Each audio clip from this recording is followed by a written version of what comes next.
Hello class, my name is Jake Martino, our team is Team 10, Team No Idea, and along with my teammates Paul, Parker, Michael, Andrew, and Patrick, we will be discussing what federal identity theft laws exist and how the U.S. government investigates and enforces these laws. First, we need to define identity theft. The definition of identity theft according to dictionary.com is the fraudulent appropriation and use of someone's identity or personal data or documents, such as a credit card.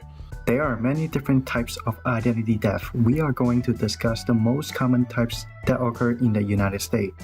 According to lifelock.com, the two most common types of identity theft are text-related identity theft and credit card theft. You know what? Imitation is the most sincere form of flattery, so I thank you.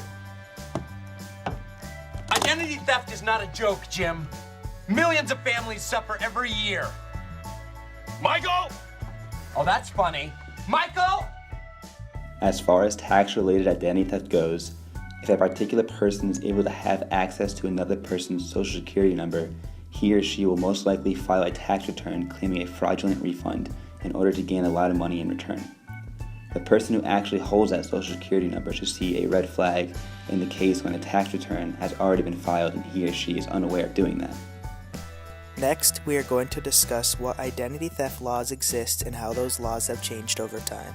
According to the Office for Victims of Crime, prior to the implementation of the Identity Theft and Assumption Deterrence Act of 1998, identity theft was classified as false personation, which is the crime of falsely assuming the identity of another to gain a benefit or avoid an expense. At the time, false personation could result in a misdemeanor or a felony, but once the act was passed, identity theft was considered a much worse offense than it previously was, as it would now only be classified as a federal crime. According to the Identity Theft and Assumption Deterrence Act, it would be a federal crime to knowingly transfer or use, without lawful authority, a means of identification of another person with the intent to commit or to aid or abet any unlawful activity that constitutes a violation of federal law, or that constitutes a felony under any applicable state or local law. In other words, if someone steals another person's identity and uses their identity to break the law, they're in violation of this act.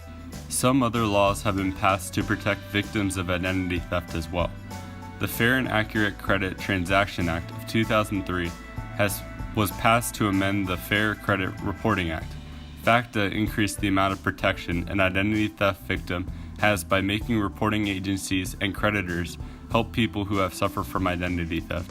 If a creditor or agency comes across any suspicious activity on a consumer's account, they are now required to let the customer know that they are a possible victim of identity theft. If consumers, while reviewing their bank or credit statements, find a purchase that they did not make, they now have the right to dispute the action that was taken on their account, and agencies are required to investigate their claims and fix any inaccurate information. Another act that was passed is the Identity Theft Penalty Enhancement Act of 2004. The act was created to make harsher penalties for aggravated identity theft. People who commit more serious crimes like terrorism can be charged under this act and therefore will suffer much worse consequences, like longer having sentences. Victims of identity theft can report their case to identitytheft.gov. On this website, victims report exactly what types of identity theft they have encountered and their personal information. This information will be used by law enforcement agency in investigations. According to the Department of Justice, federal prosecutors work with agencies like the FBI and Secret Service to prosecute those cases. IRS Criminal Investigation is one of the groups that works to prevent tax fraud and helps any victims who have suffered from it. They created a questionable refund program that monitors tax returns and searches for any discrepancies. The program looks for suspicious refunds and red flags them. Once a case of refund fraud has been discovered, the information is sent to one of their field offices where an investigation is conducted and evidence is gathered. With this evidence, the victim can move forward with the case and be compensated for damages.